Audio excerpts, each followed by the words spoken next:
Apologies for that. Good evening, everybody.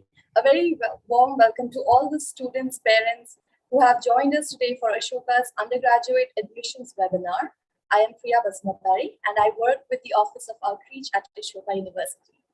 As we approach the final deadline for undergraduate applications, which is on 22nd of June, we would like to take this opportunity to take you through Ashoka's unique undergraduate program and address some of your questions. Please type your questions in the Q&A box, and we will take them up towards the end of the session. Our speakers for today are Ms. Marcia Prince, Director, Office of Admissions, and Ms. Kopal Agarwal, Manager, Office of Admissions. We welcome Marcia and Kopal. Without any delay, I request you to please take over and address our audience. Thank you, Priya, and good evening, everybody. What we intend to do today, Kopal and I, we'd like to walk you through the admissions and application process. And as Priya just mentioned, we're about to wrap up the admission cycle for this year, and this is the last submission deadline that's coming up. So if you're looking forward to applying to Ashoka, this is the chance you have. So what we want to do for the next hour or so is walk you through this process, and then of course take some of your questions or address some of your concerns towards the end. I believe there is an option for a Q&A box, and you can put in your questions there, which we will address towards the end of the session. So I'll share my screen, if that's okay, and then I'll get forward from there. Okay. So to begin, just to give you a little bit of an overview for this this year, we have started the process sometime last October, and I'll show you the dates in a bit. But the overall admissions process is holistic in nature, and so this is something that we have envisioned, we have put together, because we don't just want to look at one parameter, for example, academic scores, or just something very specific, but we want to try and get to know the applicants who apply to us. And so there are various avenues that we have created to be able to do this. So if you look at the admissions process that we have created, Stage 1 is an application and assessments process, and within that there's a very detailed application form, which has a variety of sections in it, which we would like you to fill, followed by mandatory assessments, and we'll talk about each of these in detail just for you to get an idea. And once this is done on your part, we do an in-depth review of the application form as well as your assessment that you have taken, and then there's a shortlist for the interview round. So Stage 2 is the interview. It's mandatory with the panel. Mostly we have a 2-member panel. Sometimes we have a single panel if it's a senior member. And sometimes we have alumni who are Ashoka alumni who join our panel to be a co-panelist. And so it's more of a conversation and interaction, and we'll talk more about that as well. Once that is done, we put everything together. So like I said, it's holistic. So it's still not just only based on the interview. We put it together, and then there's a date for the decision, and you'll get to know whether you have an offer of admission or whether you have a conditional offer or a wait list or one of the different decisions that we have. And post that, if you do get an offer of admission, you have the opportunity to apply for financial aid. So this is the overall process, and we run this 4 times in one admission cycle. So we have 4 rounds. So as we just mentioned, this is round 4 that you're applying for. So in this sort of brief overview, you'll see that our admissions process is holistic. There's an opportunity for you to express yourself, to talk about yourself, to put details about yourself. Both academic and non-academic parameters are taken into consideration, but then our financial aid is need-based, except for we have a very new merit scholarship for the science program, and we can talk about more. We can talk more about that during the Q&A section. So this is the calendar for the year, or was the calendar largely. So you'll see that we have completed rounds 1, 2, and 3 successfully. And today is June 16th, and in a few days, we'll have our final submission deadline, post which the applications shut down. So this is the last window. We have a few days left. So, if you've not yet registered on the application portal, you can go to the website, you'll find the apply button, you can register yourself, start the application form, and you'll have a lot more information by the end of this session. Once you submit your application form by June 22nd, June 29th is your mandatory assessment date. If you miss this assessment date, you won't be able to, we won't be able to process your application further, right? So it's a mandatory assessment. So please ensure that you take these assessments. Post which, like I mentioned, we'll do a shortlist for the interview. Interviews will happen and decisions will go out by August 5th. The academic session begins on August 22nd. So right before that is moving in dates. So, it'll be coming up very quickly. So this is what the overall calendar looks like.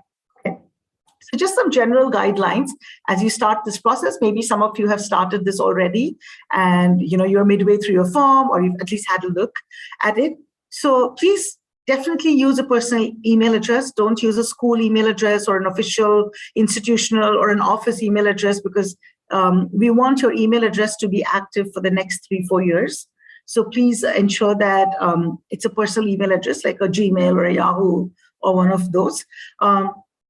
Within an entire admission cycle, you can only submit one application form. So please, if you have already submitted an application form in a prior round, you will not be able to submit one, but if you've never submitted an application round in either the transfer program or within the regular, fresh undergraduate admissions process, please feel free to submit your application form. And, so duplicate apps will not be considered. Plagiarized applications will also not be eligible. So if any part of your application form is copied from elsewhere, or essays are copied and pasted, or different parts, we have a very thorough process to check that. I would advise that you fill your application form by yourself. Normally we do say give yourself 2 to 3 weeks to work on your application form. If you haven't started yet, we have only a few days, so you'll have to probably do 2 or 3 times the amount of work in a shorter period of time, because the application form is detailed. It has a lot of parameters. It asks for you to spend considerable amount of time because of the sections like essays or talking about your non-academic interests. And so do fill it by yourself, take time out to work on it on your own, and give it everything that you've got.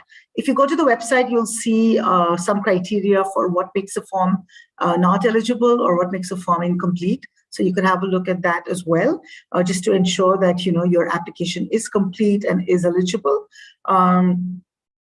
Also, please ensure that when you're filling the application form that you fill in correct details and your attachments are valid, because if your attachments are not valid, or they're password protected, or they're not, we're not able to open them, or they are not matching what you've put down, then that will become a problem with your application process, with your admissions process. Also, in the application form at various points, there are numerous help boxes, right? So please feel free to click on them and get whatever help that you need. And, I would say that finally, when you're done with your filling the form, before you submit it, you should get someone you trust, someone in your family or friend circle or a counselor, someone you can trust to maybe look at it and give you some feedback, ensure that you have filled the application form thoroughly. Fill both mandatory sections as well as non-mandatory if they're relevant. The aim is that you give us as much information about yourself as possible. And finally, take the mandatory Ashoka assessments at the end of June 29 for this particular round. Okay, so what we're going to do is walk you through the application form. You may have seen the application form. You may have questions about the application form. You may have questions about why some of these are important. Why are we asking you about these things? So we'll tell you briefly about that. But the components of the application form, as you can see on this slide, We have a section for personal and family details. We have an academic section. We have a non-academic section as well, where we are interested to know what your non-academic engagement has been. And then we've got 3 personal essays. We'll talk a little bit more about that. There's a very important aspect of the application form, which is a letter of recommendation. It's not mandatory because we understand that some students may not be able to get it. However, if you can, that's another important part of the application form. Of course, there are some very important questions in the survey section, as well as, us wanting to know a little bit about you, a little bit about past history, as well as your course preference. If you did come to Ashoka, what would you want to study? Even though, as you know, you can change your mind at the end of, during the first year and a half, and you only have to declare your major at the end of the 3rd semester. And so, but we still want to know what you might be interested in. And then there's a very detailed support section that we have, where we want to see what sort of support you can get during the admissions process if you need it, as well as, of course, at Ashoka should you get an offer of admission. So a number of these sections have attachments. Some are mandatory, they're required, and some are also optional. But, please be mindful of that.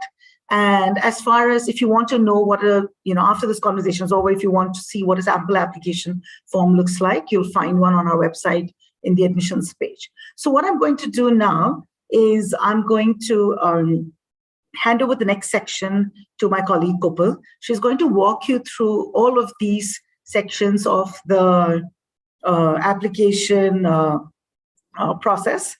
And so I can see her sharing her screen.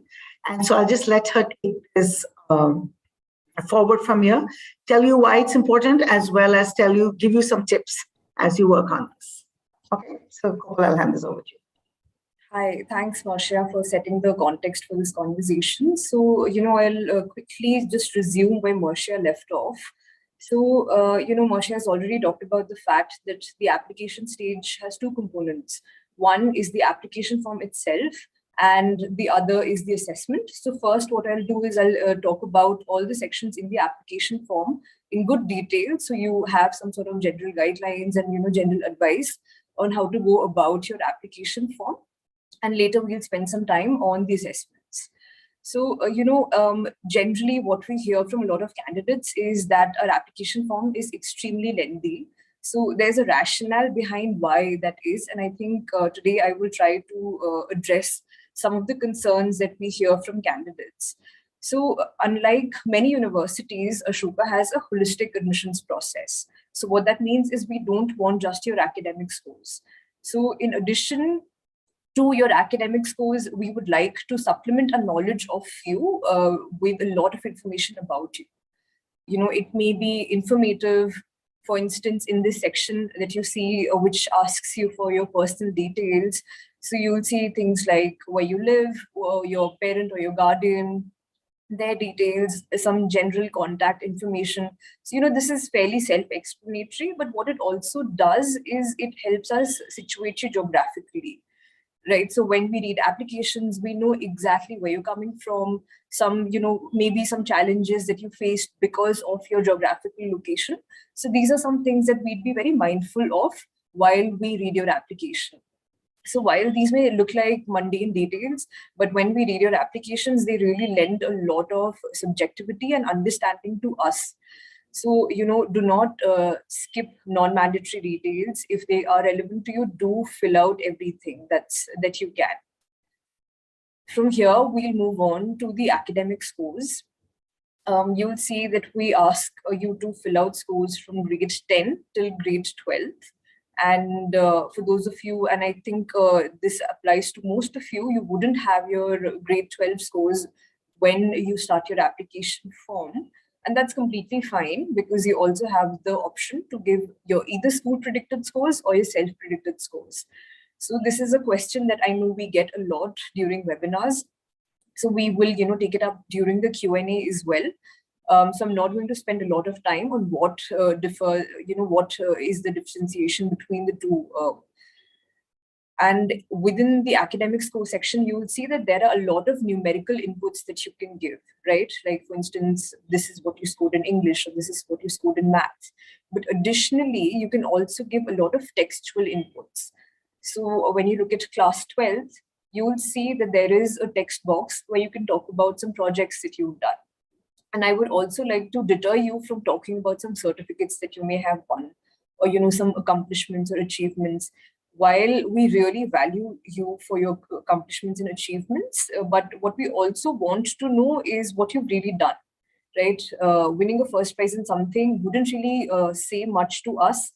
But if you really talk about what you did as a part of your biology project, I think that would be a better idea to give us details about your academic interests, rather than saying that this is where you stood in your cohort. Similarly, this is a section where you can also talk about standardized tests.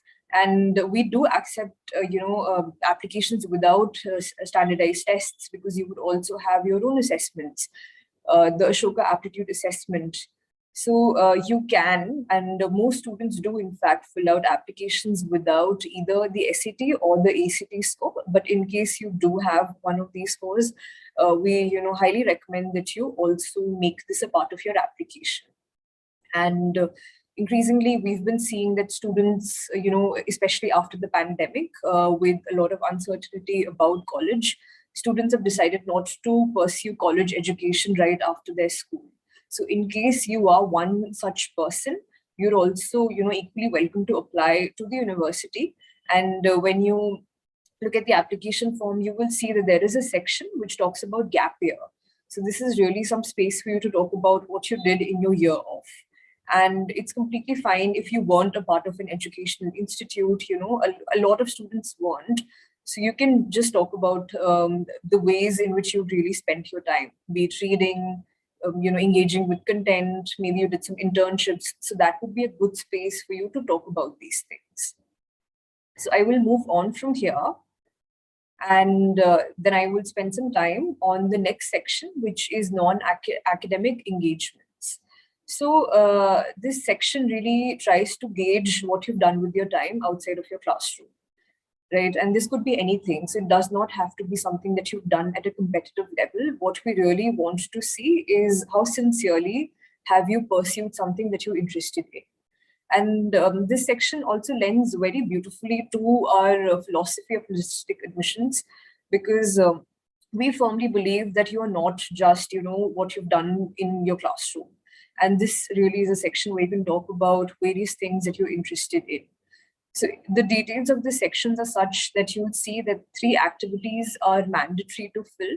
But in case you have more than 3 activities that you like, you can always fill up to a maximum of 5 activities, right? And the slide also details the kinds of activities. And, do not worry, this is information that will be in your application. So if it seems too overwhelming, don't worry. You can just open your application and access every thing of this sort. So you will see within the activities, there are various levels of engagements. They start with personal and go on to international. And we also would like to stress on the fact that we don't give, a lot of weightage to what your level of engagement is. It's completely fine to be at a personal level of engagement. A lot of fantastic things really materialize when you have personally engaged with an activity and not done that competitively. For instance, you could have pursued dance and you could have done that for a period of time. So that would be a good activity to write about in your application form. And one other thing that I would like to dissuade you from doing is often, I understand that students come with a lot of enthusiasm for one activity.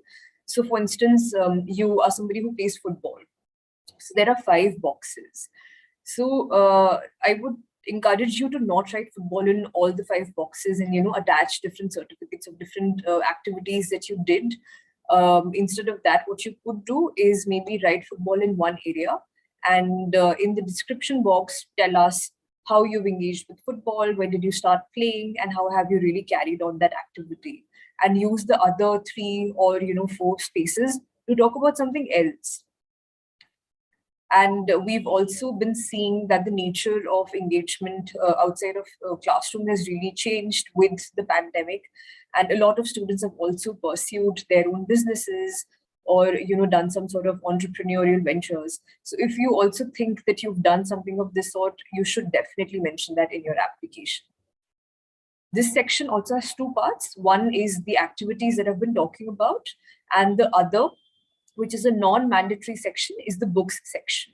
So there you can write about up to 5 books that you've enjoyed, and also write, their authors.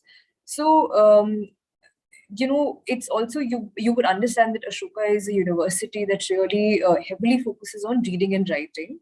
So this would be a good space for you to really help us understand what sort of content are you into. And don't think, do not think that books that you read are not worthy of being on an application. If you like them and, if you've engaged with the books, I think they have all the reason to be on your application form. So don't, let people discourage you from writing books thinking that they're not like application worthy. And I think I am done here. So I will move on from this question. In case you have any questions about this section, we can take this up in the question and answer round later. And now I'll come to the personal essay question, which I understand from a lot of conversations with candidates is also a slightly daunting section. But don't worry, because when you read the prompts, basically the prompts just detail everything that we want you to do, right? So you will see that there are 3 prompts and 3 essays that you have to write. And all the prompts have their sub questions. For instance, in the first prompt, what we want you to do is to tell us about what are you curious about, right? And with what rigor, what sort of sincerity have you pursued that curiosity? So this is what this prompt deals with. And you will see that this prompt has at least 3 sections. So what I would urge you to do is engage with all the sections in equal merit. Sometimes what we notice is that students spend so much time fleshing out what that idea or that concept that interests them is, that they don't really talk about how they engaged with that topic, right? But as people who are invested in knowing you better, what we really want to know is your level of engagement, your manner of engagement. So this was the first prompt. And the second prompt is really, it's extremely broad in its scope. This is a space for you to tell us about anything. And we as readers of your applications, we as people who are really, invested in knowing you better, we don't have any expectations about the second essay, right? This is really an open space for you to really tell us things that have been important and significant for you. And now I'll move on to the third essay. So it's a very interesting prompt because I think the university also really believes in language and in language as being a tool to really understand a person. And you'll see that Ashoka also has a lot of languages as co-curricular options, right? So I think language is something that the entire university really values. And we believe that whatever languages you are comfortable with would, whatever you appreciate about a language would really say a lot about you. So this is why we have also, put this third prompt in your application form. And I would also like to just issue a small disclaimer here that it's not a thesaurus competition, right? So it's not about what word is the fanciest sounding word or the most esoteric word. What we really want to know is a word that you like. And it could be as simple a word as no or yes, right? So it does not have to be something that's very obscure. And as long as you read the prompts very well and read the instructions very well in your application, I think you will be in a very good space to answer the prompts. And we often hear from people that they're not good writers, but don't worry, because it's not really a test of your creative writing. As long as you follow the prompts and engage with the prompts, we are very, very certain that you will be able to do a good job of it. And I'll just talk you through some logistics, some logistical issues that you may face while working on your application essays. So the one thing is that students often complain that they started writing in the application form itself and then it vanished somewhere. So it could be a technical issue. So which is why my advice to you would be to maybe work on your essay in a separate Word document and then copy paste from your Word document onto your application. That way you can also revise your draft and you don't have to submit the first draft that you work on. And it's always a good idea to edit and revise your drafts as much as you can. So you give us something very neat and clean to work with. All right, so now I'll move on to the next section. So this section is letter of recommendation. So this is not really an area where you can do much. What I would recommend you to do is to select your recommender. It should ideally be somebody who's worked with you well, right? And designations don't matter here, right? So if your school principal does not know you very well, it's better to not go with their recommendation letter because they may not have enough to say about you.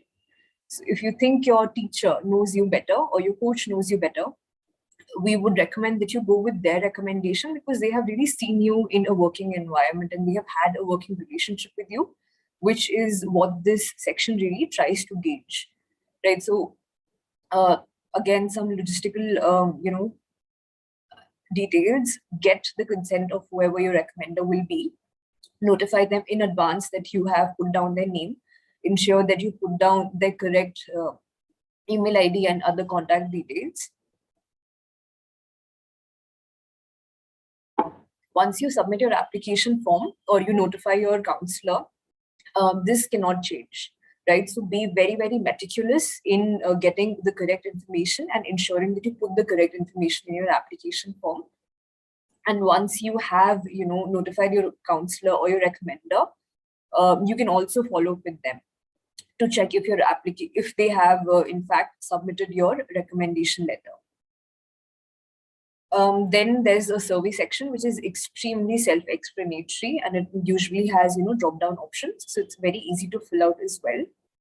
And attached to the survey section is the course preference section, where you can list down 3 courses that you're interested in, and these are all indicative in nature. You do not have to declare your major on your application form. That happens once you are at university, only at the end of your 3rd semester. What majors, what happens is if you put your major in your application form, it gives us a good, it gives the interview a good direction to have a conversation about, right? So suppose you've not studied psychology, but if you want to pursue psychology in college, it's completely fine to list that in your application form. And it would be a good idea for us to have a conversation about why it's, why something so new appeals to you so much. So this was the survey section and the course preference section. Now I will spend some time on the second last section in your application form, which is the support section. So we have been trying to be as inclusive as we can, not only at the university once you begin your education, but also at the admissions process stage, right? So this is a section where you can, if you have any kinds of needs that you would want us to be cognizant of while we process your application and when you do your assessment or even your interview. So this is really a section where you can talk about those needs. And do not worry, it will not be held against you. In fact, we would like you to, be as honest as you possibly can. So we can really support you through your first admissions process, and later even if you need any sort of support once you go to university, even help you with that. So we really urge you to be as honest and as detailed as you possibly can in this section. And you can see the kinds of provisions that we make available during the admissions process. One is compensatory time and extra time. So we do a checkup on the requests that we get. So we don't have a blanket policy on granting extra time to people who ask for it. So we do check for requests. So be mindful of that. But that being said, anybody who genuinely needed extra time has not been not granted extra time. And in case you have any other requirements like a scribe or anything else really that you want us to know, you should write in this section.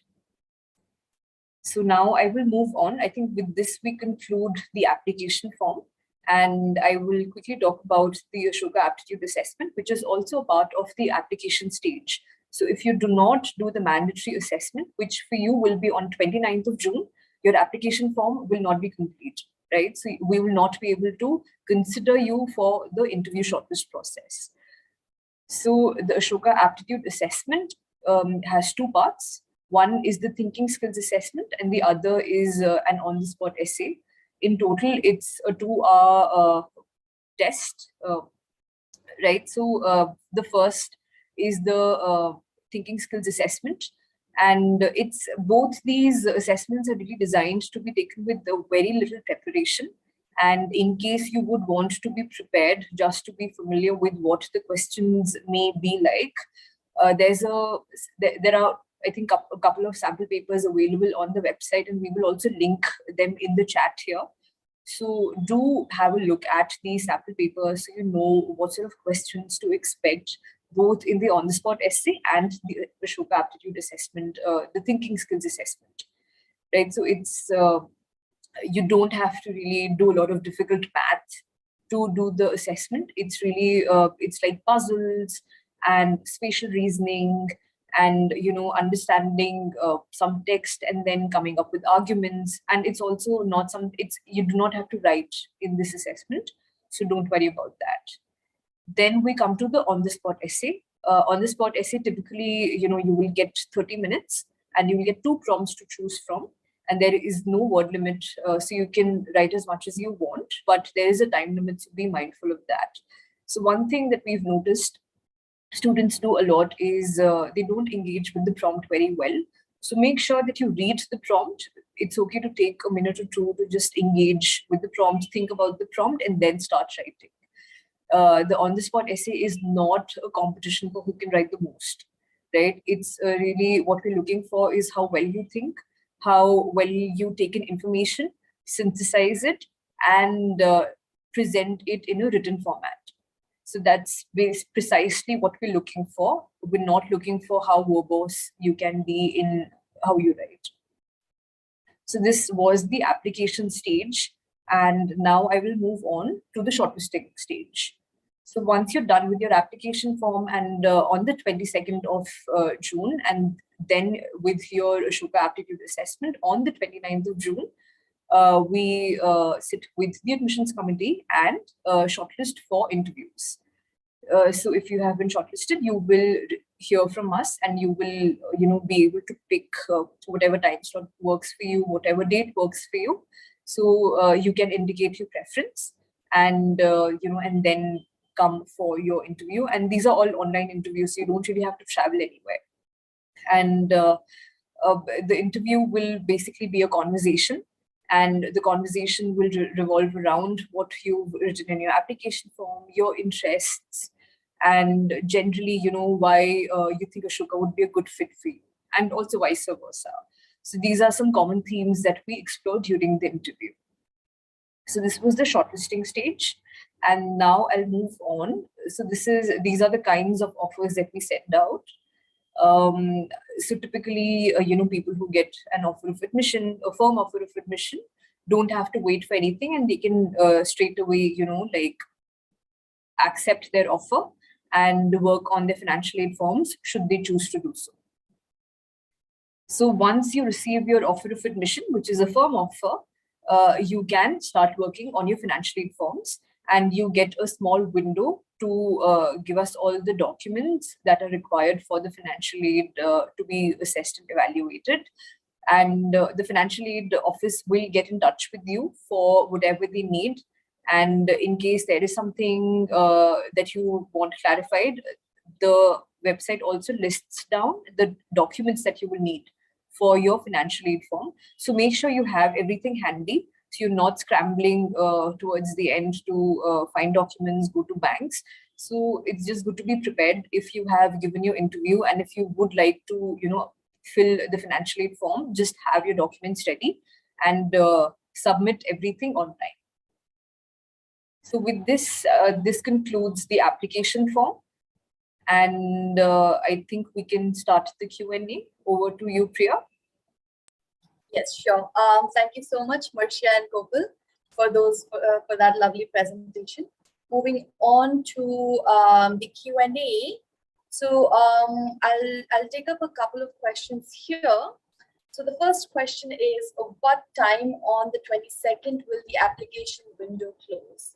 So students and parents, the application window will close on 11:59 p.m. on Wednesday, June 22nd, 11:59. What is the deadline for LOR submission? So for LOR, you have until 7 days after the application deadline, which is June 29th. And the next question is, if someone has taken the SAT, is it still necessary to sit for the Ashoka aptitude assessment? Absolutely. It is mandatory for all the applicants to sit for the Ashoka aptitude assessment. The next question, and I think Gokul covered it, but I'll still take it up. Can I change my major from first preference to the second or third?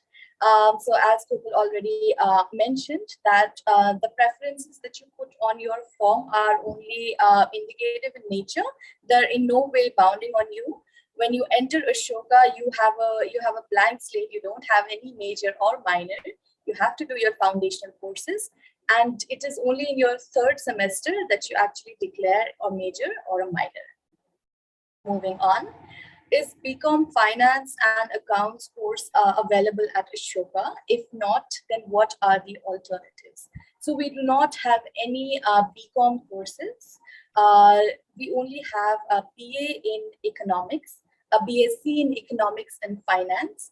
And if you're leaning more towards entrepreneurship, you can do a major in entrepreneurship, and there's also a major, you can do a minor in entrepreneurship, and there's also a major called BSc in computer science and entrepreneurship. And the next question is, can international students apply for financial aid in Ashoka University? Yes, international students can apply for financial aid at Ashoka University. Okay. So the next one, I'm not a very good writer, but there is more to me than that. Will that affect my chances of getting in? So I'd like to pose this question to Marcia from admissions department. So, writing is obviously not something that everybody necessarily does, right? So, and maybe some of our education system also doesn't encourage writing so much. So obviously, we're not going to hold you accountable if you're not a good writer. But I think what we're trying to say is the application form, the on-the-spot essay gives you avenues to express yourself. So we're not going to hold you to your ability to write very well, but actually more to your ability to express whatever content you have. So it won't work against you. So you don't have to worry about that. All right. So Marcia, I have another question for you. How or where do I sign up for the aptitude assessment? Also, are there any provisions to take AAA online? So you don't sign up for the aptitude assessment. If you submit your application form, the admissions office reaches out to you. We send you all the details about the assessment. It's all online. So what you actually need is a functioning laptop. So whether it's in a cyber cafe, if you don't have one, that you own, you could be in a quiet spot in a cyber cafe, but you'll need a video camera and you'll need to be able to have a microphone on the computer. So because, during the course of the assessment, in case the proctor wants to say something to you, they should be able to, and you should be able to respond. Also, you need to be on video. So those are the important factors, but you could do it from home. You could do it from, any convenient place, but it's only online, and we send out all the details to you. You don't have to do anything first. So once we send out the details to you, we in fact also send out a demo test just for you to practice and, get comfortable with the process of writing both the assessments. And so just to give you a little bit of, just to do a check actually, right? So if you practice the demo assessment or the demo test, then you can do the actual assessments properly on the day of the assessments. But you don't have to do anything. We will reach out to you. All right, thank you for that, Marsha. Here's another question for you on more on the academic side. Is math mandatory for economics at Ashoka University? So, our website so far says, and over the last many years, we have been very clear with the fact that if you don't have math in class 11th and 12th, you will not be able to do economics. That still holds true.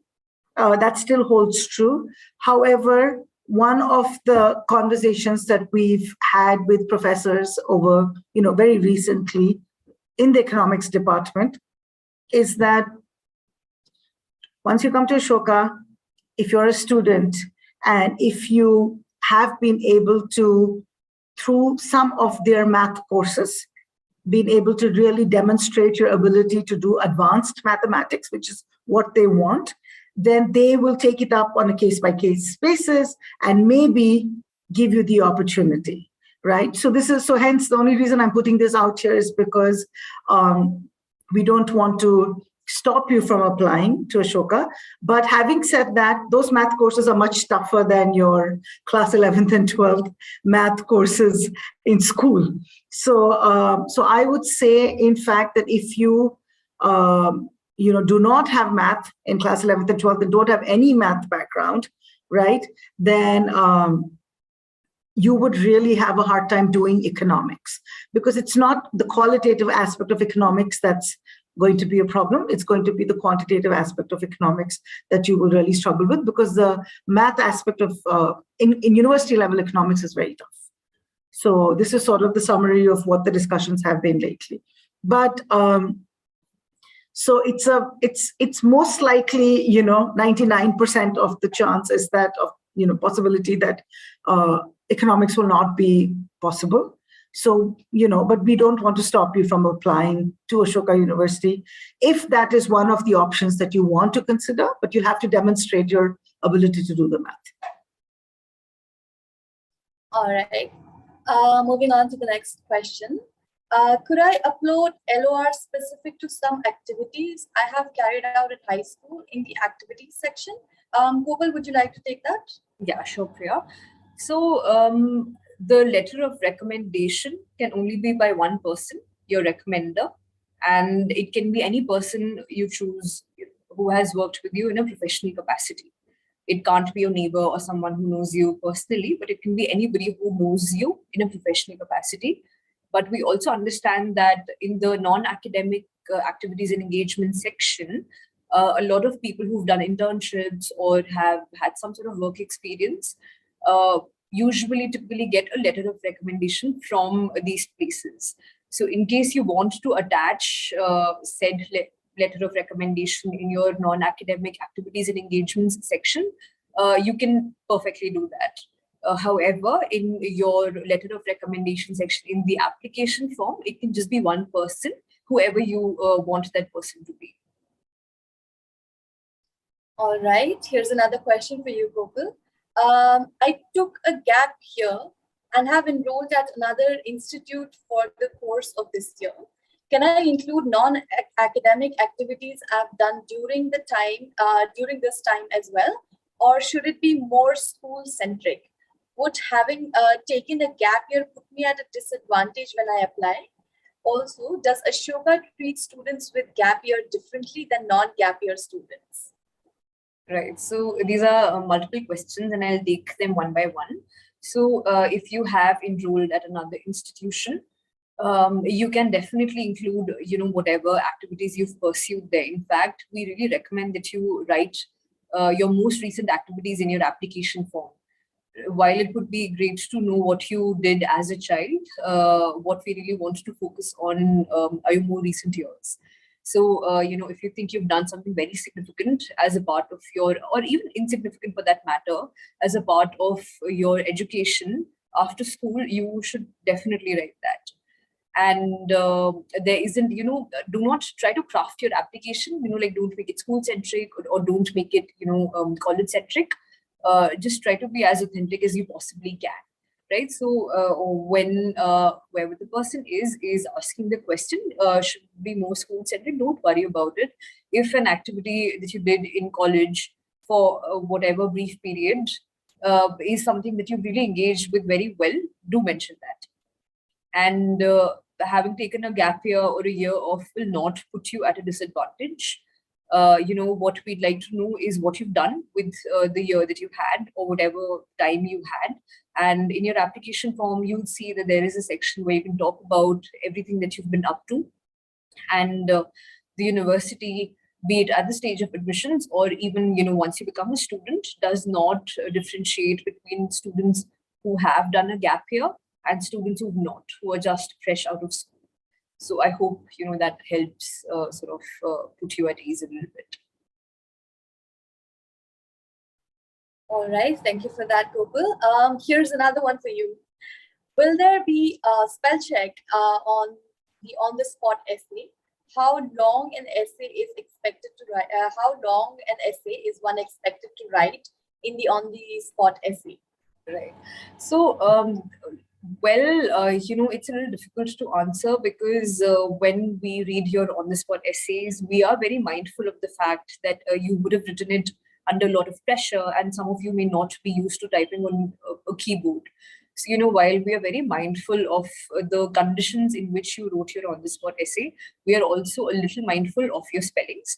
And grammar is something that we do look at, but it's not something that would, disqualify you. So don't worry, it will not have a lot of negative consequences. But we do sort of look at the way you write and the way you present your arguments, and spellings are a big part of that. And when it comes to the length of the on-the-spot essay, so I want you to think about it a little differently. Do not think about, what's a respectable length to have in an essay. Think about what are some good qualities to have in an essay, right? So an introduction, a middle body with all your arguments, and a concluding paragraph. So these are three essential components to an essay. So try to see how you can bring elements of these three into your essay. And when you look at your essay through the lens of these three sections, you will be able to do a good job of bringing in a very informed argument, and also making sure that the structure of your essay is very well. And hopefully, you'll also be, by the end of the process, you'll be happy with the length of your essay as well. Okay, thank you for that. Marisha, I have a couple of questions for you. Okay, so it says, what is the grading system or weightage in each section of the assessment? So I think maybe I'll just answer this question a little differently, because, because we're doing holistic admissions, right? Every aspect of what we're looking for has some sort of a weightage, right? Now, whether it is a quantitative weightage or whether it's a qualitative weightage, they're both equally important for us. So while we are looking at your assessments, right, you're doing an aptitude assessment, you're also doing an on-the-spot essay, and both have value in their own way because we club them with all other parameters. Your application form also carries a lot of weightage, right? Your essays, your academic trajectory has some quantitative weightage, right? But your personal essays has high qualitative weightage added. So I wouldn't want to say that this is 10 points and that's 20 points or that's 50 points or 60 points. It wouldn't make any sense. But I think the aim for you to understand is that all aspects of both the application form and both the assessments have very important weightage. And because we do holistic admissions, we look at them all together in light of the other. So for example, we would not be ever able to tell you that, or just because one particular aspect of your application form or your assessments didn't go well, nothing is working for you, right? So it's never based on one thing. There's always a very well-rounded way of looking at it. And so obviously, if it's not working out in your favor to be, say, shortlisted for the interview, that means there are multiple things that are not working out for you. So that's how we would look at it. All right. Okay, here's a slightly interesting question, the answer to which everyone is very excited to hear. What does Ashoka look for in its students? So this is a very good question. This I'd like to answer this, and bear with me. I'll try and keep this a bit short. But everybody has a lot of good things in them on their own right? It doesn't really matter where you come from, what your background is, what your context is. Every student, who's passionate about learning and who's studying, regardless of what the opportunities are, in their own right, they are good to do something and accomplish something, right? I think what we need to look at it in terms of in Ashoka universities, what is the program that we are offering and how is that suitable for students, and which students would benefit from it most, or which students would be more successful in it. So in light of that, because we are promoting and what we are offering is a liberal arts and sciences program, right? With a focus on critical thinking, with a focus on research and reading and writing, with a focus on, social impact, problem solving. So these are the things that we are looking at, right? This is what you're being taught in the Ashoka classroom. So the students that we are looking for, so while there's no pattern, there's no ideal student, the students that we are really looking for are students who have the potential to be able to succeed in these sort of spaces on campus. So, we would, we've interviewed thousands of students and we've met thousands of students over the last many years. And we've realized that it's very interesting because we could meet two people from the exact, same school, very similar background, say family background or socio-economic background, and yet one could be a fit suitable for this sort of an education and one wouldn't. And so, what we've realized is that if students have the potential to succeed in a place like this that really wants you to be, that focuses on intellectual learning and focuses on research and focuses on being able to really explore and engage with any discipline, right, to start with. And then, of course, in depth with the discipline that they really want to focus on, you'd be a good fit. So, yes, we have an admissions process, and of course, there is a selection process. So not everybody might make it, but definitely the kind of students we're looking for, we want to ensure that they succeed with this education that we are offering. Thank you. I think that was a wonderful answer, Marsha. So before we move on to the next question for you, there's one that I'd like to answer that we have received over YouTube. Is BA in psychology available at Ashoka University? So we do not have a BA, but we have a BSc in psychology. But don't worry, it doesn't matter if you come from a science, commerce, or humanities background. You are eligible to take it up as your major at Ashoka University. All right, so here's the next question for you, Marsha. In the section about details of family members, is it necessary to describe the profession of father and mother? Let me put it this way. Of course, if you don't want to describe the details, we can't hold you to it, right? Once you submitted your application form. But you'll have to understand that the application form has been created in such a way for us to get to know you. So when get to know you, get to know your background, get to know where you're coming from. And so it helps us. It helps us understand you better, to understand the context in which you're coming from. Otherwise, like I said right at the beginning, you may be wondering, why are we asking you all these questions, right? The aim is not to just get information from you for no reason, because we read the apps and we read them very closely. Like Kopal mentioned in each section, the importance of that section. That's why it's important. So if you're able to describe, what your family does, describe even, and of course, that's a small part, right, of the application form. A lot of it is really about you, right, in various parts of the application form. The better you describe it, the more detail in which you describe it, the more helpful it is for us. And of course, for you in turn. So. Absolutely. All right, here's one question for Kopal, and this is in quotes. Use this space to list additional information related to your academic journey, for example, recognitions, awards, achievements, co-curriculars, projects, research papers, projects, again, etc., in no more than 100 words. So the question is, I had a question regarding this space on the application form. Is this limited to school-based projects, awards, achievements? And what is one expected to write in the summary of one's academic journey? Right. So I just want to say that it's not a space for you to summarize anything, right? It's a space for you to maybe supplement what you've already mentioned in, in the academic section.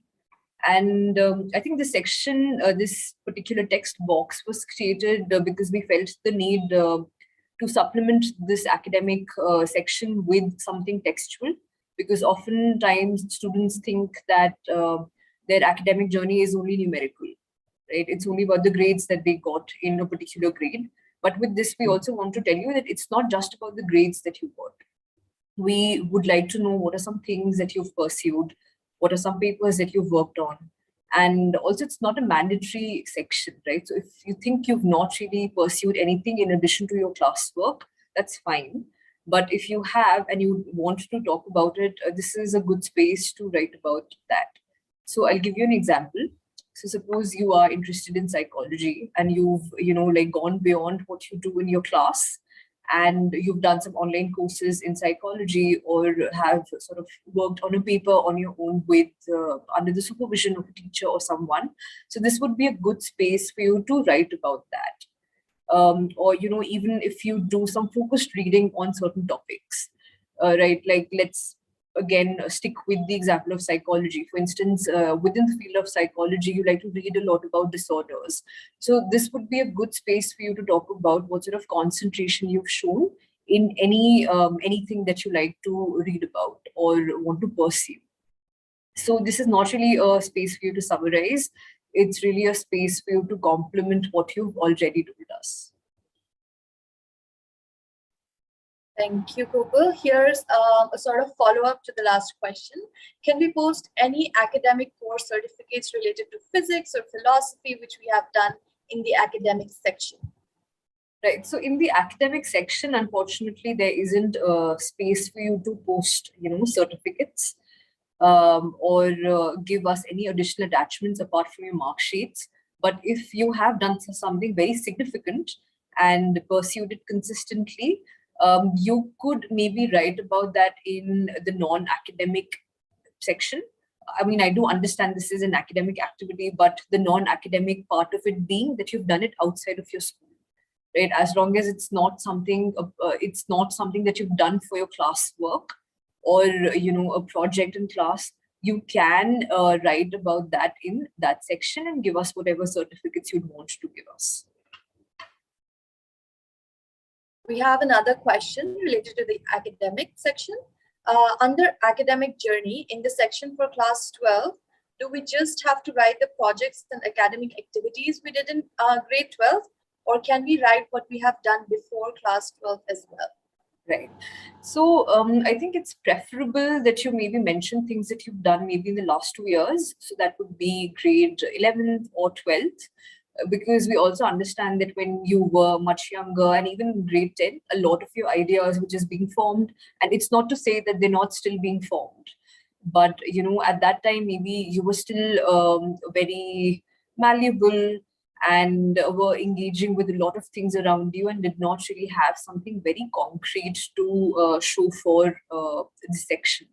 But if you think that even as a much younger person, you were able to engage with something concrete enough for university, you should definitely write that. But my suggestion would be to maybe focus more on the last 2 years, because this is also an area, this is also, grade 11th and 12th is a time when you get to choose the subjects that you want to study. Till class 10th, most students study everything that the school mandates. So, things that your own interests and curiosities really develop once you have a say in what you want to study. So I think with respect to that, it would be better if you focus on the last 2 years. Great. Here's another one. If I attach the predicted scores from my school itself, can I attach my term 1 board marks? All right. So, I will just pause for a moment and use this time to talk about school predicted and self-predicted scores, because I know a lot of students do face difficulties when it comes to the two. So, self-predicted scores are scores that you can, reasonably estimate what sort of scores you will get when you do your board exams. And to do that, you can just look at your internal assessments, assess how prepared you are to do your board exams, and write a reasonable figure, a reasonable range of scores that you think you'll get in your boards. So that would be self, and it's completely fine. We accept that. And a lot of schools don't have a provision to give out school predicted scores or don't disclose it to students. So, respecting the school's policy, we are completely okay with you self-predicting your scores.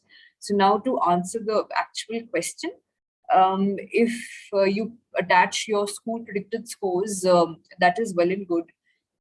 We completely accept that. But in addition, if you want to supplement that with your, term 1 board exam mark sheet, you can do that. However, that's not necessary, because when we do need your board exam results, we will get in touch with you. But if you think, that is something that you think will add value to your application, you are absolutely well within your rights to do that, and you can do it. Okay, Kopal, thank you for answering those series of questions. Now I'm going to give you some break and turn to Marcia. So here's a question for you, Marcia. Will my application get affected if I don't have enough extracurricular activities since the pandemic? No, absolutely not. And we are very mindful of that. We do understand. But I want to talk for a minute about what extracurricular activities are all about and why do we really have them on the form, right? So one of the things, like I've been mentioning, is that because we do holistic admissions, we don't want to look at only your academics. There are universities, of course, even our own central universities, where they look at your class 12 scores and now probably the CUET scores. And then, you do get admission into a university based on that, right? What we're trying to do is to see what you do, how are you doing academically over the years? And like Kopal mentioned, we look at scores from class 10 onwards, so 10, 11, 12. But we also want to know what you've been doing with your time, right? Outside of the classroom, outside of school, or within school as well, but outside of your academic engagement, right? And so we know that because during the pandemic, students have not had a chance to go out and do anything. We obviously will not hold that against you, so you don't have to worry about that. However, having said that, we also do know that you've had a lot of time while you've been inside your home, right? So what we want to do is, what have you done during that time? So maybe you were a football player, but you couldn't go out and play football, but you did have a lot of time that you spent playing football earlier. So what did you do with that time instead now? I think that's what we're interested to know. We want to know, what have you done with your time? What have you done with your resources? What have you done with your energy? And you could be doing something completely different during the pandemic because of the nature of what was happening and the lockdowns and just not going out and meeting with people and everything being online. But the aim is to see what have you really done in the last 2-3 years. And of course, we're looking at more. We do want to know what you've done in the last 2-3 years. We don't want to know what you did when you were like in class 5 or 6 or 7, right? We're more interested to know what's happened in the last few years. And for that, it's okay. The whole world was in lockdown, right? So no one's going to hold that against you. But we really want to know what you've been doing during that time. And that's helpful for us to understand your interests, your passions, the way you spend your energy, your time, your resources outside the classroom.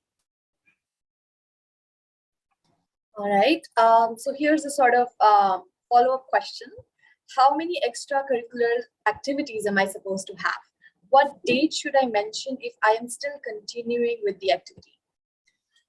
I do know the 3 mandatory extracurricular activities are required, right? So 3 mandatory and 2 optional. If you're continuing on, I think Kopal is the last date. Is there something called present, or is it like there is a last date that they mentioned? I think the most recent date, which should be 2022, is what Yeah. So maybe just the day you're submitting the application form. So that would just tell us that you're still doing it. All right. So the next question is it compulsory to have leadership positions or inter-school competitions, to apply to Ashoka? Not necessary. Obviously, not everybody can be elected for a leadership position, right? At in school, and so I know a lot of people are in competition for different positions. Of course, if you do have a leadership position where you've actually contributed something, then absolutely you should mention it. If you have a leadership position but you've not contributed anything and you just have the title, please don't mention it. It's not helpful. I think what we really want to know is if you had a position, what have you done, right? Again, please go back to the spirit of where this question is coming from. We want to know what you've really done. We're not very interested in just a bunch of activities that you haven't really engaged with, but they sound good, right? We're not interested in what sounds good or what looks good. We really want to know what you've done. So if you've sat at home and you love to bake, and baking is a passion, and you have baked a lot and done something with that baking, maybe you've started a little home business, maybe you have just baked, to make the people in your society happy. I mean, whatever it is that you've done, right? I think we want to know that. We really want to know how you've invested your time and your resources. So if you have a leadership position in school that you've really been involved in, you were editor of your magazine, or you were head boy, head girl, student council president, whatever it might be, or captain, house captain, that's great. As long as you've actually contributed to that, as long as it's been a learning experience, you've learned something from it, you've contributed, you've spent some time doing work for that role, please mention it. If you haven't, don't cook anything up. Or don't just put it for the sake of putting. So I'm going to give you a little break there, Marcia, and take the next couple of questions. Are these applications for the session that starts in 2022? Yes. Currently, we're admitting the batch that's supposed to start in August 2022. Is one expected to take only the foundational courses in the first semester? Yes. So in your first semester, you can take a maximum of 4 courses, and all those 4 courses are foundational courses. Second semester onwards, you are allowed to take your major or minor courses with any department that you want to go ahead with. Along with that, you can still continue taking foundational courses in the site. Next, can I take physics major with the humanities with applied mathematics background? Unfortunately, no. To have a major in physics, you need maths or applied maths in 11th and 12th along with physics as a subject. Okay, so here's another question. What happens when you press the save and notify button on the LOR tab? Does the recommender get notified immediately? Is it that does the recommender get notified immediately? So the answer is yes, your recommender gets notified immediately, and they have until, as already mentioned, 7 days after the deadline or the application deadline to submit the LOR. Okay, coming back to you, Kopal, here's one question. The sample on-the-spot essay on the link you've provided is enriched with vocabulary, as is seen in newspapers and with typical ideas. How does a normal student deal with that? All right. So, I just want to tell you that the on-the-spot essays that you see on the website are also on-the-spot essays that were written by candidates like you. Right. So it's not something that a much older person has written, but having said that, I know that people's writing style is very different. And while I was talking about the application form, I think I did mention that we're not really on the lookout for who knows the most obscure and esoteric words. What we are interested in are how do you present your ideas, right? So what sort of clarity of thought do you approach a prompt with? That is what we are interested in. We are not interested in the kinds of words, right? So if you have something to say, and if you can say it in the simplest of words, I think we are completely fine with that.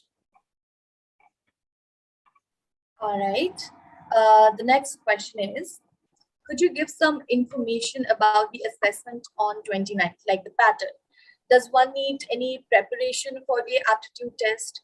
Also, is one at a disadvantage if they do not have maths in 11th and 12th grade for this assessment? All right. So, no, you're not at a disadvantage if you've not studied math in 11th or 12th, because it uses very, very basic arithmetic, something that you would have learned in class 8th or 9th. So, that is the level of maths that you would need for the test. So do not worry if you've not done it more recently. If you still feel anxious about the test, maybe you could just, practice some very simple arithmetic problems. Although having said that, the test has been designed to take with minimal preparation, and the assessment, the thinking skills assessment, is essentially you engaging your critical faculties, engaging with the text on paper. How well do you think spatially, how well do you think logically. There might be a couple of questions on sequence, right? So to get a better understanding of what kinds of questions we'll ask, I will again urge you to look at the sample papers, and they have been linked in this chat, and they are also on the website for your use later. So do look at that. So that's a 90-minute assessment, the thinking skills assessment. And after that, you get a small break. And once your break is over, you move on to your on-the-spot essay. And the on-the-spot essay will have 2 prompts. You can choose whichever prompt you want to write on. You will get 30 minutes. And as I said earlier, there is no word limit. There is a time limit. And the on-the-spot essays have also been uploaded on the website and linked in this chat. So do take a look at what sort of topics you may get, and get thinking. Basically, on-the-spot essay will also look at how you look at the world around you, and what sort of ideas and opinions have you formed about things that are happening around you, and how well can you write about them. So this broadly is the pattern of both the components of the assessments. Thank you for that, Gopal. The next question is, if I don't do well in a certain section of the test, let's say quantitative aptitude, for example, how will it affect my application? Right. So, the assessment does not have a quantitative aptitude section separately, right? So then, the assessment does not have these kinds of sections where you wouldn't do well. So one section wouldn't really hold you at a disadvantage, because as we've been talking about the admissions policy, which is holistic admissions, procedurally, it's designed in such a manner that one thing can't disqualify your application. Unless the thing is plagiarism, that will definitely disqualify your application. So, but something that you are earnestly trying to do and are unable to do will not disqualify your application. So in case you think you don't do very well on the Ashoka aptitude assessment, you also have your grade 12th exam marks. You also have your grade 10th marks and your class 11th marks, right? You may have also done your standardized tests, right? So these are all academic parameters for us to see how well you engage with academics, how well you engage with ideas in a very formal setting. So in case you don't do well in one, there are other ways in which we can assess that without that one parameter where you've not done well disqualifying you from the entire process. All right. Here's one question for you, Gopal, before I give you a little break. Does an Indian born have to be in the country to give the aptitude assessment, or can they give it from another country? Right. So, we've been talking about the assessments, and they are online. So are the interviews. So you can be wherever for your assessments. Just be mindful of the time, because we send out all the communication in IST. So in case you're not in India, just be mindful of what the time will be for you. And the assessment also happens. So when you look at the email that will be sent to you, you will see that there is a window, and you can log in between a set time for 2 hours and do your assessment. So just make sure that you are comfortable wherever you are, because there might be some time difference. And similarly for interviews, in case you're not in India, when you do select your slot preference, just make sure that you know that you will be selecting for the IST zone. All right, thank you so much, Gopal. Now you can enjoy your little break while I take some questions. So here is one question. Are Ashoka courses accredited with UGC or Government of India? Yes, Ashoka University is approved by the UGC. Does Ashoka University accept IB certificate? Yes, we do accept IB certificates. Are the UG programs for a 4-year duration? So short answer is no. Within 3 years, you will be granted a bachelor's degree. The 4th year program is actually an additional diploma program, which is not mandatory, but most Ashoka students choose to do it. So if you choose to end your Ashoka journey in 3 years, you can do that. And if you'd like to stay back for the additional 4th year, additional and optional 4th year, which gives you a diploma, you can do so. Next, can we take an interdisciplinary major like history and IR along with a minor like environmental studies? Yes, absolutely, you can do that. Although that would bring a little bit of academic pressure on you because you'll have a lot of courses. You see, you're dealing with history, IR, you're dealing with environmental sciences, you're basically dealing with 3 departments, right? So you just have to be confident enough to juggle between the 3 and you're good to go. All right, so coming to you, Marcia, here's a question. What's the theme or focus of the interview?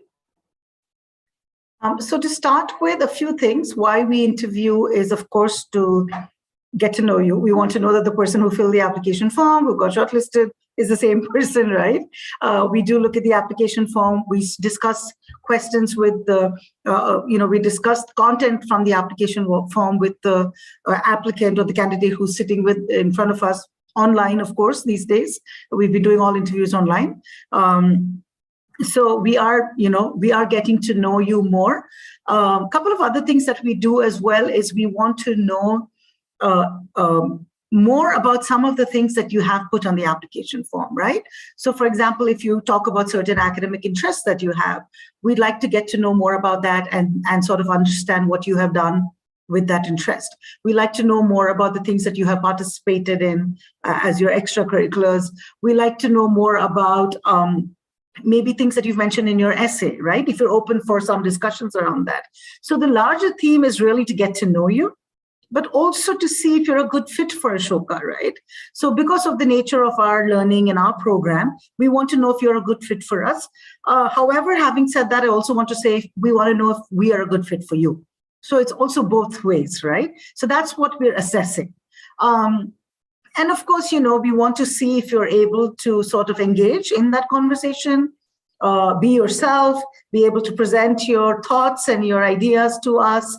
So yeah, sometimes the conversation goes back and forth. Sometimes we have a discussion. Sometimes we could have a little bit of a disagreement on a topic, but we also want to know if you're able to just think on your feet. If you have, done your research about Ashoka, about our programs, also about what you want to do. We definitely also want to know how well you know yourself, right? So these are just some broad sort of strokes of what happens in the interview. But overall, please remember, it's a conversation. We call it an interview. We may change the name at some point, but it's really a conversation. It's an interaction. It's to get to know you. So we don't want you to be nervous or scared or come prepared. You don't have to prepare to be yourself. So yeah, so that's really kind of where we are coming from. Thank you for that, Marcia. Here's the next question. How does Ashoka support students struggling with mental health issues or disorder? For example, ADHD. Also, would an ADHD diagnosis come under cognitive or learning disability in the support at Ashoka section? So let me I think there's another question on cognitive and mental health issues, right? Let me just talk a little bit about this overall, if that's okay, just to address this section. So, to start with, because we are having an admissions discussion right now, we do ask for these a little bit about you. If you have a learning disability or a physical impairment or disability or a sickness, or if there is a mental health concern, because we want to be sensitive to you as an applicant if this is a concern that you have been dealing with. In terms of accommodations, what we can give is, we of course verify your documents and what you have written. We do give a compensatory time, or what you would call extra time, I suppose, for the assessments. So that's something at the stage of the admissions. If you need a scribe, like, if you are visually impaired, you need a scribe, we will help. We will give you a scribe as well for that, depending on what it is that you need. So please note that whatever information you can give us, and as much as you can give us, we look at this very closely, and we ensure that you get all the help you need at the time of the admissions process. So, and yes, of course, ADHD, dyslexia, dyscalculia, I mean, all of them do come under the section for cognitive and learning disabilities, and we do give you whatever we can from our side to support you in this process. Having said that, I also can say that in terms of just moving forward, if you do get an offer of admission, right, what happens on campus, right? So let me talk a little bit about that. What happens on campus is that we have an Office of Learning Support on campus, so we connect you to them. They help you. It depends on just what your concern is, right? So if you have concern about you need a particular tool on your computer, right, because of a certain impairment you have, the Office of Learning Support will work very closely with you to get that. They also liaison between the Office of Academic Affairs in order to help you provide the accommodation you need for your academic sessions, right? So these are with relation to like learning disabilities and any sort of learning issues. When it comes to mental health concerns, on campus, we have the Ashoka Center for Wellbeing. It's a center, we have got counselors, we offer guidance, counseling. It's just a beautiful space for you to be able to also find someone to speak with, and also in confidence, of course, right? Of course, we don't offer any psychiatric help in terms of medication. But what we do, if that's something that you already have, like if you have a psychiatrist or a therapist that you are seeing already, then we just encourage that you continue to do that, possibly online. But the center is also available for support, right? I mean, there are times during the year when you have exams and you are probably going to be anxious, right? Or you have concerns. Those are times when we would, sort of encourage that you go to the center, you talk to a counselor, you book a slot. So they have a system in place for that as well. So these are just some of the things that we have in place here on campus. Does that cover everything around this topic, Priya? Yeah, that does. That in fact covers the next question as well. That was talking about accommodations on campus. So thank you, Marsha, for taking us through that. Before I move on to the next question, I'd like to take one. Here, somebody has asked, can we take a double major in psychology and economics with no economics background, but having taken maths in 11th and 12th? Yes, you can do that. And here's one, I wouldn't call it a question. Well, it says, would it be possible for you to connect us to some of the current students to get a student's perspective on the application? So every year we do a webinar on Student Life, and we also cover their application process. This year we did one last month, which is available on our YouTube channel. So you can go through that. You will get a diverse perspective on the entire application process. Okay, coming to you, Gopal, here's one question for you. Is it necessary to have taken maths in 11th and 12th to get an admission? I think we have covered that, but I think very briefly, no. You do not get admission to a particular course. You get admission to the School of Liberal Arts, and then you declare your major only at the end of your third semester. So in short, you do not need math for admissions. All right. So the next question, due to the pandemic, my institution was unable to get my 11th grade mark sheet to me. How am I supposed to approach approach this, since I don't have any mark sheet to attach? Right. So it's completely fine. We have been getting a lot of students and applications where class 11th exams weren't conducted because of what's happening in the world around us. So what you can do in this place is, in the attachment, you can maybe state that your school did not attend, did not have any exams. And since it's not a mandatory section, you can just write NA for all the components of that section. And even towards the end of your application, you'll see in the support section, there's a section where you can talk about anything else that you want to tell us. If you think you've not adequately told us what was happening with you in class 11th, you can also use that space to tell us what really happened. And, we will consider that. Okay, here's another question related to grade 11th academics. My grade 11 academic scores are very less, as it was done in the pandemic, and only some educational institutions took offline papers. So what happens to an application like that? Right. So, we are very, very mindful of the fact that students have been going through a lot of upheavals in their academic life, and a lot of students have not been able to do well in an academic setting, which would really speak for their potential. And we, as people who work with your applications, we are very mindful of that.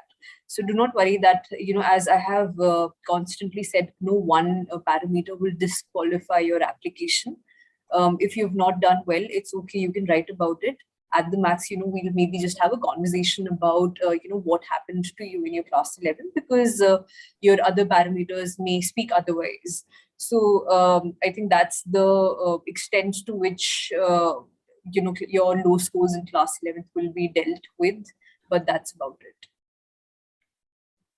All right. I'd like to hand over the stage to Marcia now.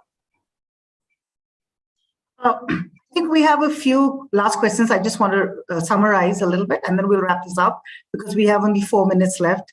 I think there are some questions about what sort of safe spaces does Ashoka create for students who are from the queer community. So I just want to say that, we've been trying our best from the admissions side onwards, starting from us, to ensure that we have an inclusive sort of process. We also have a diverse class. That's sort of something that we are very passionate about, to ensure that, when we're crafting the class, that it's diverse. And so even on campus, we have a queer collective. We've got lots of inclusive programs, workshops we have a center for gender and sexuality studies, right, for studies in gender and sexuality. So we've got a lot of things that are in place for this. So hopefully, and as you may know or may not know, we do have a very growing trans community as well. So hopefully this would be a safe space for you. So that's something I just wanted to definitely say. I think in terms of overall, just to wrap this up, that if you do apply to Ashoka and you get an offer of admission, please know that, there's a whole process post that we will take forward. Or else you may end up getting maybe a deferred decision or a conditional offer or waitlisted. Those are all either dependent on the availability of seats that we have, or dependent on our receiving your class 12 scores. So each of these are explained very clearly on the website, so please have a look. And so just to say that, the process to start now is to submit your application form, take your assessments, and then we'll take it forward from there. And hopefully this session was helpful for you in answering your questions as well. So yeah, thank you, Priya, for moderating this. It's very helpful. All right, thank you for your words, Marcia. With that, we come to the end of today's session. Thank you for joining us. We hope that this webinar was helpful in understanding Ashoka's undergraduate program. We would really appreciate if you could please take a minute to share your valuable feedback with us. The link to the feedback form is provided in the chat box. Please note that the recording of this session will be available on Ashoka's YouTube channel in case you would like to share it with your friends. We would also like to invite you to join us in person in different cities across India We will be happy to meet you to discuss your queries and help you with your application form. Kindly use the link in your chat box to register for a meeting in your city. Before we wrap up, I would like to remind our audience that the final round of admissions to Ashoka's undergraduate program will close in 7 days. That is on Wednesday, 22nd June 2022.